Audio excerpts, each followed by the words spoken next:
So ఈ వీడియోలో మనం స్లాట్ మిషనింగ్ అంటే ఏంటి, అసలు స్లాట్ మిల్లింగ్ ఎలా చేస్తాయంటే చూద్దాం అనమాట. ఓకే, సో స్లాట్ మిల్లింగ్కి ఇవన్నీ ఒక రెక్టాంగిల్ తీసుకున్నాం, దాంట్లో పర్టికులర్ ఒక ఏరియా దగ్గర స్లాట్ ఉంది అనుకున్నాం. ఓకే,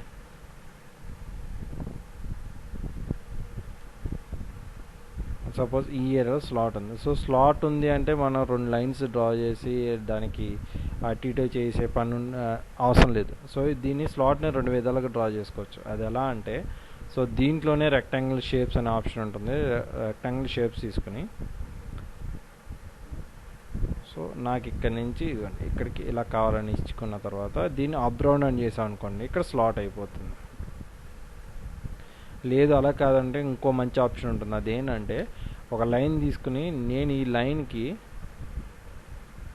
సపోజ్ ఒక 25 mm థిక్నెస్ ఇచ్చా. ఓకే, సో అయిన తర్వాత నేను ఆఫ్సెట్ అనే ఆప్షన్లోకి వచ్చి ఎంటిటీ ఇది సెలెక్ట్ చేసుకున్న తర్వాత నాకు ఇటు సైడ్ కావాలి, డైరెక్షన్ ఇచ్చా, ఒక 16 mm ఇచ్చిన తర్వాత ఇక్కడ స్లాట్ అనే ఆప్షన్ ఉంటుంది. క్లిక్ చేస్తే స్లాట్ అనేది ఇలా కూడా క్రియేట్ అవుతుంది అనమాట.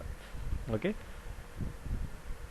సో ఇక్కడ స్టాక్స్ అనేది నేను తీసుకుని అప్డేట్ చేస్తున్నా. సో మన ఇక్కడ జెడ్ ఇవ్వలేదు కాబట్టి అవ్వలేదు.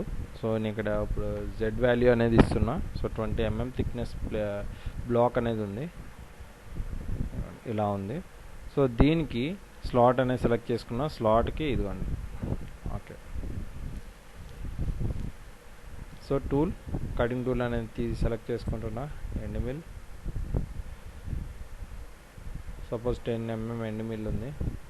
సో కట్ పారామీటర్స్లోకి వస్తే ఇక్కడ కాంపన్సేషన్ టైప్ ఉంటుంది, లెఫ్ట్ రైట్ ఉంటుంది. సో టిప్ కాంపన్సేషన్ ఇది. అలాగే ఇక్కడ walls, stock to leave on walls, అలాగే ఫ్లోర్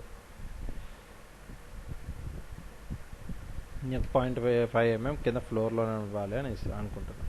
తర్వాత ఎంట్రీ ఎలా రావాలి, ఇక్కడ 180 degrees ఒకసారి ఒక రౌండ్ అనేది చెయ్యాలా అవసరం లేదు. ఒకవేళ వద్దు అనుకుంటే ఇక్కడ 0 ఇచ్చుకోవచ్చు, ప్రాబ్లం లేదు. తర్వాత రఫింగ్, సో ఇది రఫ్ కట్ట ఫినిష్ కట్ట అనేది ఆప్షన్ అనమాట. సో ఇక్కడ రఫింగ్ ఎలా, ప్లంజ్ యాంగిల్ అంటే ఇలా లోపలికి ఎంట్రీ ఎలా రావాలి అనేది. తర్వాత రఫింగ్కి స్టెప్ ఓవర్ ఎలాగా ఏంటి అనేది ఇది. అండ్ నెక్స్ట్ ఫినిష్ ప్రాసెస్ అనమాట ఇది. And depth of cut, so ఎంత డెప్త్ ఆఫ్ కట్కి వెళ్ళాలి, so 2 mm depth of cut అనేది తీసుకోవాలి అని ఇస్తున్నా.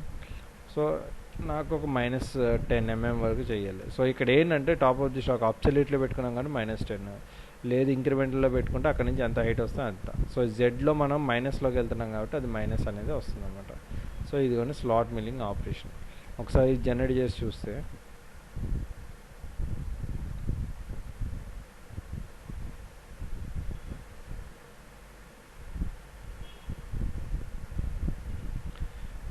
ఇలా వస్తుంది అనమాట.